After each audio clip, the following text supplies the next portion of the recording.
Hello students, welcome to लिम्बा classes. So आज हम बात करेंगे फ्यूडलिज्म इन इंडिया। हम ये जो वीडियो है ना, बहुत ही क्विक रिवीजन के लिए है। बहुत ही जल्दी 2 या 4-5 मिनट की वीडियो बनाएंगे, इसके अंदर टॉपिक समझने का प्रयास करेंगे। ठीक है, तो फालतू की बात छोड़ते हैं, अपने मेन बात करते हैं। और एक बात ध्यान रखना कि इस वीडियो का डिस्क्रिप्शन में मैंने डाला हुआ है ग्रुप का लिंक टेलीग्राम का, तो आप उस पर क्लिक करके जरूर ग्रुप से जुड़ सकते हैं और उससे रिलेटेड कोई अपडेट्स होगी तो आपको मिल जाएंगे। तो भारत में सामंतवाद की बात करेंगे, फ्यूडलिज्म इन इंडिया। तो ये फ्यूडलिज्म क्या है सामंतवाद। ठीक है, तो पहले एक होता है सेंट्रलाइज पावर होती थी, केंद्रीकृत शक्ति होती थी। ठीक है, केंद्रीकृत शक्ति मतलब राजा के पास बहुत सारे पावर्स होती है ऑब्वियसली। ठीक है, तो उसका एक पर्टिकुलर लैंड होता है जिसके ऊपर जो उसे हम कहते हैं उसकी टेरिटरी होती है जिसपे वो शासन करता है। ठीक है, तो पहले क्या होता था कि राजा अपना शासन करते थे और अपना साम्राज्य का विस्तार करते थे। कैसे करते थे? लड़ाई करके, युद्ध करके। ठीक है, एक दूसरे जो टेरिटरी के दूसरी टेरिटरी पे अटैक कर दिया, वो जीत लिया। तो ऐसे करके अपना एक एक्सपेंशन करके एक अपनी टेरिटरी वो विकसित कर लेते थे। लेकिन जब उसे लगा कि यार इतनी सारी टेरिटरी पे हम सीधा कंट्रोल नहीं कर पा रहे डायरेक्टली, तो उसे इनडायरेक्ट कंट्रोल करने के लिए ना एक मतलब पर्टिकुलर आप समझो किसी इंसान को, किसी व्यक्ति को रखा जिसे सामंत कहा गया। कहता कि ये पर्टिकुलर लैंड है, इस पर तू काम कर, मतलब तू उस पर राज कर। इधर से जो प्रोडक्शन होगा, उसका रेवेन्यू होगा, जो वो मेरे को दे, एक पार्ट तू रख, बाकी मेरे को दे। ठीक है, तो ये करके ये प्रोसेस स्टार्ट हुआ सामंतवाद की प्रक्रिया में। ठीक है, तो इसका मतलब क्या है कि सामंतवाद जब आया तो इसने विकेंद्रीकरण को, डिसेंट्रलाइजेशन को प्रमोट किया। ठीक है, इतनी सी बात समझ में बहुत ही सिंपल है। ठीक है, तो इसमें क्या होता है, एक चरण होता है सामंतवाद की प्रक्रिया में। एक है ना, ग्राफ से समझेंगे तो सबसे नीचे पे होता है किसान, फिर होता है बिचौले जिससे जो सामंत हो गया, और सबसे ऊपर होता है राजा, अपेक्स बॉडी हो गया। ठीक है, तो ये है कि अब एक हायरार्की चल गई और ऐसे करके हायरार्की और नीचे तक हो सकती है। ठीक है, तो अब इसमें पता लगा कि अब जब राजा का कंट्रोल, जब राजा ने कहा कि मैंने एक्सपेंशन कर लिया है, एक्सपेंशन कर रहा हूँ, मैं डायरेक्ट कंट्रोल नहीं कर सकता, तो उसने एक पर्टिकुलर इंसान को, एक पर्टिकुलर व्यक्ति के, एक पर्टिकुलर पद पर किसी को अपॉइंट किया एज ए सामंत।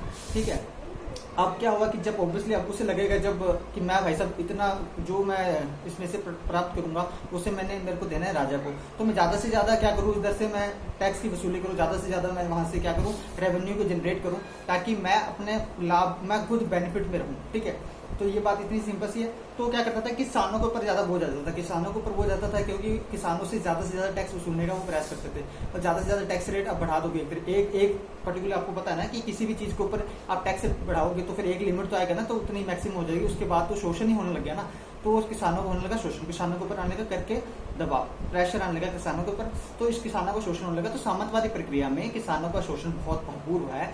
किया किसके द्वारा है? सामंत के द्वारा, जो कि अपॉइंट किए गए थे राजा के द्वारा, ताकि वो अपने एडमिनिस्ट्रेशन को इजीली वो मूव कर सके, इजीली चला सके। ठीक है, इतनी सी बात समझना बहुत ईजी है, बहुत ईजी है। ठीक है, ये पता लगा।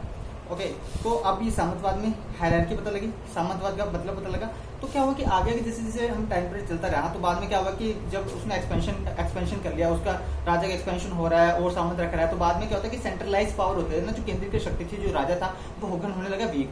ठीक है, अब ना सामंत ने खुद को कह दिया कि हम आपके अंडर काम नहीं करेंगे, हम अपना खुद का, हम ये जो टेरिटरी है आपने हमें दी थी, लेकिन अब इसके हम ही राजा है और हम ही देखेंगे, जो करना आप कर लो, सीधी सी बात है। ठीक है, अगर आपको लड़ना है तो आके लड़ लो। इसलिए सामंत और राजाओं में बाद में कॉन्फ्लिक्ट्स होने लगे। उसके बाद वो ऐसा होता था कि टेरिटरी की लड़ाई के लिए वो लड़ भी लेते थे, लेकिन बाद में एक टाइम आने लगा कि हाँ भाई, एक टाइम आने लगा कि राजा होने लगा वीक और सामंत होने लगा स्ट्रॉन्ग, सीधी सी बात है। तो इसलिए सामंतवादी प्रक्रिया में ये देखा जाता है कि एक पर्टिकुलर लैंड था जिसपे अपॉइंट किया गया था, ठीक है, राजा के द्वारा, फिर सामंत लैंड का हो गया स्वामी, धीरे धीरे सामंत वालों की शक्ति बढ़ने लगी। ठीक है, और जो राजा जो केंद्रीय शक्ति थी वो कमजोर होने लगी। तो यही इसका मेन मोटो था, या यही इसका सार था, इतना समझ के। तो इसमें आपको कोई क्वेश्चन आएगा तो इसके ऊपर आपको एक ग्राफ बनाना पड़ेगा, ऐसे ट्राइंगल बनाना, त्रिभुज बनाना, उसके अंदर 2 बॉक्स डालना, नीचे लिखना किसान, बीच में लिखना सामंत और ऊपर लिखना राजा। ठीक है, आपको पता लगना चाहिए, क्योंकि अब राजा सबसे ऊपर, राजा किसके ऊपर शासन कर रहा है? सामंत पे। सामंत किसके ऊपर शासन कर रहा है? किसान पे। और रेवेन्यू जनरेट कहाँ से कर रहे हैं? नीचे, और उसका फायदा किसको मिल रहा है? ऊपर वाले को। समझ में आया? इतना बहुत ईजी है। ठीक है, ये पूरा सामंतवाद का क्रस्ट है जो आपको लिखना है एग्जाम के अंदर। ये रैपिड सीरीज है, कोई भी टॉपिक होगा जल्दी कवर करेंगे, ज्यादा टाइम है नहीं। ठीक है, 5 मिनट की मैक्सिमम वीडियो होगी और उसमें सारा कवर कर लेंगे। ठीक है, तो इस टॉपिक से रिलेटेड कोई डाउट हो तो प्लीज कमेंट बॉक्स में बताइएगा। और हाँ, इस वीडियो के डिस्क्रिप्शन बॉक्स में आपको मिलेगा टेलीग्राम के ग्रुप का लिंक, उसमें आपको इग्नू का अपडेट मिलेंगे, PDF मिलेंगे, और भी कोई इंक्वायरीज हो तो आप मेरे से पूछ सकते हो। Thank you so much.